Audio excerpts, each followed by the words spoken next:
இப்போது எங்களுடைய மக்கள் மத்தியில் இருக்கின்ற சந்தேகத்தை அப்படியே இந்த படம் பிடித்து காட்டியிருக்கிறது.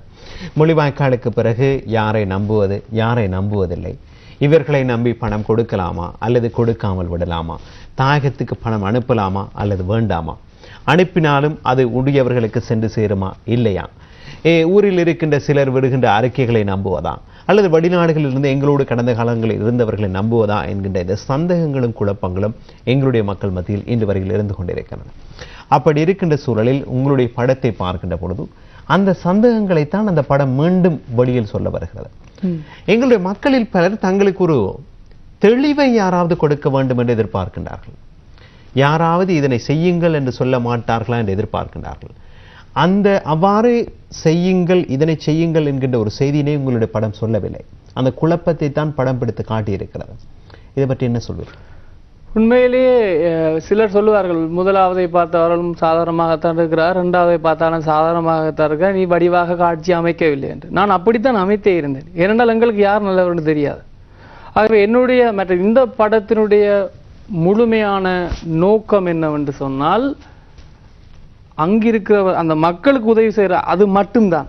மற்ற அரசியல் என்ன சொல்ற ஓட்டங்களோ அதை பற்றி இந்த படம் சொல்லவில்லை, அதை பற்றி நான் கதைக்கவில்லை. நான் சொல்லுவது அந்த மக்களுக்கு உதவி செய்வது அந்த கருவை மட்டும்தான். அதற்கு தடையாக சிலர் இருந்து கொண்டிருக்கிறார்கள். அதாவது உதவி செய்கிறவரை பிழையானவர்கள் இப்படியெல்லாம் சொல்லிக் கொண்டிருக்கிறார்கள். ஆகவே என்னுடைய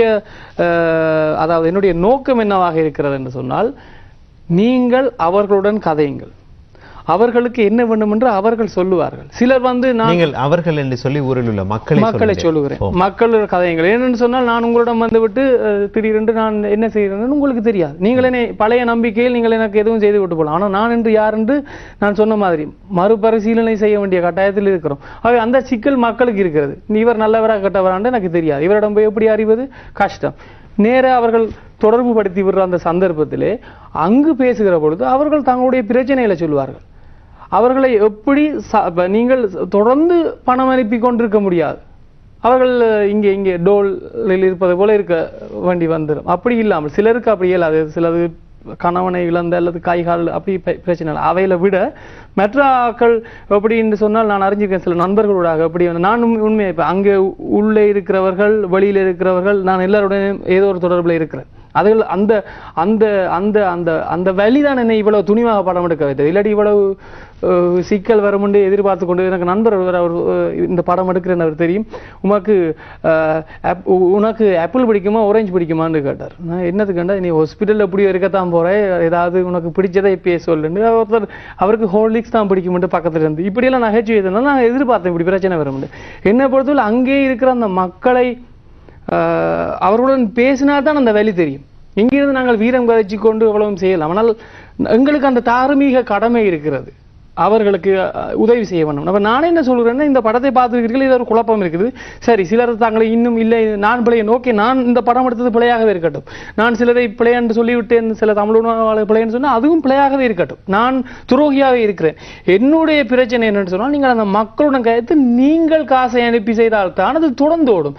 இல்லை என்று சொன்னால் எப்படி நடக்கும் என்றால், இப்படியான சின்ன சின்ன பிரச்சனைகள் மற்றவர்களையும் தடுத்து விடும். ஆகவே யார் கஷ்டத்தில் இருக்க போறாங்களோ அங்கே இருக்கிற மக்கள் தான் கஷ்டப்பட போறாங்க. நாங்க தான் ஒரு காலத்தில் எங்களுக்கு எல்லாம் ஒண்ணு சொல்லி தெருவழியில நின்றுட்டு இப்ப இன்றைக்கு கஷ்டப்பட விட்டுட்டு இருக்கலாம். இல்லை, ஒரு நல்ல விடயம் சொன்னீர்கள். நாங்கள் இந்த நாடு வேண்டும், தேசியம், தாயகம், தன்னாட்சி உரிமை என்பதற்காக மிகப்பெரிய கோஷத்தை நாங்கள் எழுப்பிக் கொண்டே இருக்கிறோம். ஆனால் அந்த கோஷங்கள் வாயிலாக அந்த கோஷங்கள் அடக்கப்படுகின்ற பொழுது, அந்த யுத்தம் நடந்து அதிலே எங்களுடைய மக்கள் அவலப்பட்டு ஊரிலே நெருக்கடியாக நிற்கின்ற பொழுது அதே அளவிலான கோஷம் இங்கே எழுப்பப்படவில்லை, அதே அளவிலான உதவி அங்கே செய்யப்படவில்லை. இப்போது ஒரு விதமான மந்தம் காணப்படுகிறது என்கின்ற விடயத்தை நீங்கள் சுட்டி காட்டுகின்றீர்கள். நீங்கள் முதலில் கதைக்கின்ற பொழுது உடைய சொன்னீர்கள், இந்த ஹார்லிக்ஸ், ஆரஞ்சு, ஆப்பிள் என்ற கதை சொன்னீர்கள். இதனை நீங்கள் இந்த படத்தை எடுக்கின்ற பொழுது இதனால் பாதிக்கப்பட்டவர்கள் ஒரு மறைமுக அச்சுறுத்தல்களை கொடுத்ததை அதை பற்றி சொல்கின்றீர்களா? எனக்கு என்ன சொல்றது, வித் ஹெல்ப் நம்பர்ல சில அழைப்புகள் வந்தது. உங்களுக்கு லண்டன் தங்களுடைய சொந்த நம்பரை மறைத்து போட்டு தொலைபேசியில் எடுத்திருக்கிறார்கள். உங்களுக்கு கை காலோட இருக்க விருப்பம் இல்லையா கேன விஷயங்கள் சொன்னார்கள். ஒருவர் கேட்டார், நீர் இப்ப என்ன செய்ய போறீர்கள்? அவர் எடுத்தது இரவு நேரம். நான் சொன்னேன், நான் படுக்க போறேன், போனை வச்சுக்கினா நான் படுப்பேன். ஆகவே இதெல்லாம் நான் எதிர்பார்த்தேன். நான் என்னை துரோகியாக்குவார். எனக்கு ஒருத்தர் சொல்றார், 30 வருட போராட்டத்தை நீங்கள் என்னென்று இதுகளெல்லாம் இணைக்கிறார்கள் எனக்கு தெரியவில்லை. நான் சொல்லுகிற விடயத்தை விட்டு விட்டு தங்களுக்கு ஏற்ற மாதிரி அந்த குழப்பம் தெளிவுபடுத்துங்களா? அதாவது இப்ப இந்த குழப்பம் இருக்கிறது. இப்போது நீங்கள் சொல்லுகிறீர்கள் இந்த படத்தை எடுக்கின்ற பொழுதோ இதனை தங்களை நோக்கித்தான் இந்த படம் குறிவைக்கப்பட்டிருக்கிறது என்று எவராவது நினைத்திருந்தால் அவர் தன்னுடைய ஆட்களோ அல்லது யாரோ உங்களை அச்சுறுத்துகின்றார்கள். அது ஒரு விடயம். இந்த 30 வருட போராட்டத்தையும் இதற்கும் என்ன சம்பந்தம்? எப்படி அதனை பார்க்க? அதாவது நீங்கள் சாதாரணமாக இங்கே இருந்து கொண்டு என்ன உதவி நீங்கள் அங்கிருக்கிறவர்கள் செய்தாலும் அது ஒரு போராட்டத்துக்குரிய ஆக்களாக கருதப்படுகிறார்கள்.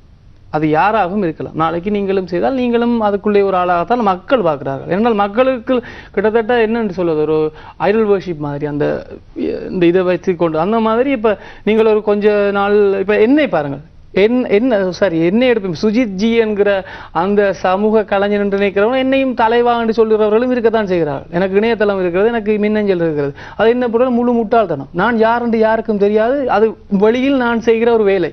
உள் வீட்டிலே நான் எப்படி இருப்பேன் அவர்களுக்கு தெரிய போவதில்லை.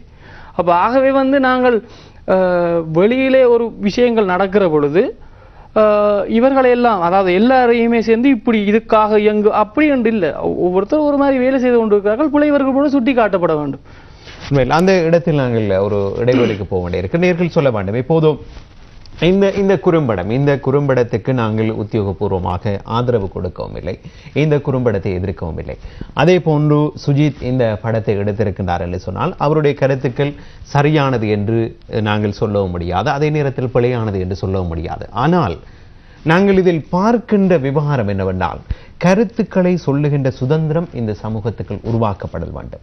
அது எந்த கருத்தாக இருந்தாலும் அந்த கருத்தை அதற்கு ஆதாரமான மாற்று கருத்துக்களோடு நாங்கள் மோதவிட்டு பழக வேண்டும், உரையாடல்கள் நடத்தப்பட வேண்டும், கருத்து சுதந்திரம் என்பதை எங்களுக்குள் உருவாக்கப்பட வேண்டும்.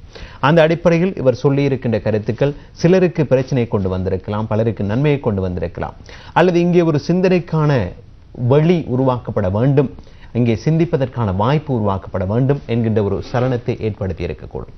அந்த அடிப்படையில் அவருடைய அந்த படம் பற்றிய முரண்பாடுகள் இருக்குமாக இருந்தால் மிக காத்திரமாக ஆழமாக உங்களுடைய கருத்துக்களை முன்வையுங்கள். ஆனால் எந்த ஒரு இடத்திலும் எவருக்கும், எந்த ஒரு ஊடகவியலாளனுக்கும், எந்த ஒரு கலைஞனுக்கும், எந்த ஒரு சமூக செயற்பாட்டாளனுக்கும் அச்சுறுத்தல் விடுப்பது என்பது ஒரு கண்டிக்கத்தக்க அசிங்கமான ஒரு விடயம் என்றுதான் நாங்கள் பார்க்கிறோம். அதுவும் விடுதலை போராட்டம் அதற்கான இடத்தை ஒருபோதும் கொடுக்கக்கூடாது என்பதும் எங்களுடைய நம்பிக்கை. நேர்கள் காத்திருங்கள், இன்னும் சில சுவாரஸ்யமான விடயங்கள் இருக்கின்றன. அந்த படத்தில் வெளியில் நேரடியாக தெரியாத சில முக்கியமான விடயங்கள் இருக்கின்றன. அது பற்றி உரையாட வேண்டும். சில நிமிடங்கள் காத்திருங்கள், மீண்டும் அந்த படத்தோடு சந்திக்கிறோம். நேர்கள் மீண்டும் வரவேற்கிறோம். இன்றைய வெளிச்சம் ஒரு குறும்படம் பாவம் என்கின்ற ஒரு படம் அண்மையில் வெளியாக இருந்தது. யூடியூப் இணையதளத்தில் இருக்கின்ற அந்த படத்தை இதுவரையில் 17,000 பேர் பார்த்திருக்கின்றார்கள். ஒரு சலசலப்பினை பரபரப்பினை ஏற்படுத்தி இருக்கின்ற இந்த படத்தினுடைய பகுதி ஃபேஸ்புக்கிலும் இருப்பதை நாங்கள் கண்டிருக்கின்றோம். ஆகவே இந்த படம் எதனை சொல்ல வருகிறது என்பது பற்றி நாங்கள் இவ்வளவு நேரம் ஆராய்ந்து கொண்டிருக்கிறோம். அந்த படத்தினுடைய காட்சிகளில் வரக்கூடிய இன்னும் சில நுணுக்கமான விடயங்களை தொடுவது எங்களுடைய பொறுப்பு. அவ்வாறு தொடுவதற்கு முன்பு ஒரு கேள்வி கேட்க வேண்டும். இப்போது முதலில் நாங்கள் தொட்டதுதான் என்றாலும் மீள இந்த விடயம் உரையாடப்பட வேண்டாம். இப்போது எந்த ஒரு சமூகத்திலும் ஒரு குறிப்பிட்ட குழுவினை தவறான குழு, பிழையான குழு என்று சொல்ல முடியாது. தனி நபர்களில் தான் அந்த பிரச்சனை தங்கியிருக்கக்கூடும். அது எந்த பகுதியிலும் இருக்கலாம். இப்போது உங்களுடைய படத்தை பார்க்கின்ற பொழுது இந்த படத்தில் இதுவரை காலம் யார் யாரெல்லாம் தமிழர்களோடு கூடவே நின்றார்களோ, என்னென்ன வழிமுறைகளில் தமிழர்களோடு அவர்கள் உறவாடினார்களோ, அது அவ்வளவற்றையும் கேள்விக்கு உள்ளாக்குவது என்கின்ற ஒரு கோணத்தில் உங்கள் படம் அமைந்திருக்கிறது என்று சிலர் சொல்கின்றார்கள். ஏற்றுக்கொள்வீர்களா? நான் ஏற்கனவே சொன்னது போல முள்ளிவாய்க்கால் 18 அல்லது 19 அதற்கு பிறகு யாவரும் மறுபரிசீலனைக்கு உட்படுத்தப்பட வேண்டியவர்கள்.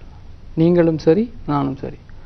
அந்த வகையிலே இவ்வளகாலம் நின்றவர் நான் 2006ஆம் ஆண்டு இந்த வாழ்வும் பெறும் சாவும் பெறும் என்று யாருமே சொல்லாத டைம்ல நானே அடித்து, அதாவது ரேப்பில் நான் அடித்து பாட்டு விட்டேன். 2009 பொறுத்தது போதும் பொங்கவோடும் திருவாணி நாங்கள் நான் அடிச்சு விட்டேன். அந்த 2 காரணத்துக்காக நான் இன்றைக்கு நல்லவன் என்று இருக்கலாது. நீங்கள் ஒரே பார்த்து கொண்டு கூட நான் என்ன செய்கிறேன் அந்த வெளிப்படத்தன்மை என்னில் நான் வச்சிருக்கிறேன். என்னுடைய சகல விதமான இது இப்போ நீங்கள் கூப்பிட்டு கேள்வி கேட்கிற போது நான் என்னுடைய கருத்தை சொல்லுறேன். இந்த வெளிப்படைத்தன்மை எல்லாரிடம் இருக்கும் என்று சொன்னால் இந்த பிரச்சனை இருக்காது. அதை விட்டு இவ்வளவு காலம் வந்தவர் அல்லது நேற்று வந்தவர் என்ற அல்ல. அப்படித்தான் அந்த டைம் அந்த காலத்தை நான் வைத்து கணக்கிட மாட்டேன். அந்தந்த தருணங்களில் என்னென்ன செய்து கொண்டிருக்கிறார் என்றுதான் நான் கணக்கிடுவேன். இது என்னுடைய தனிப்பட்ட கருத்து. சரி.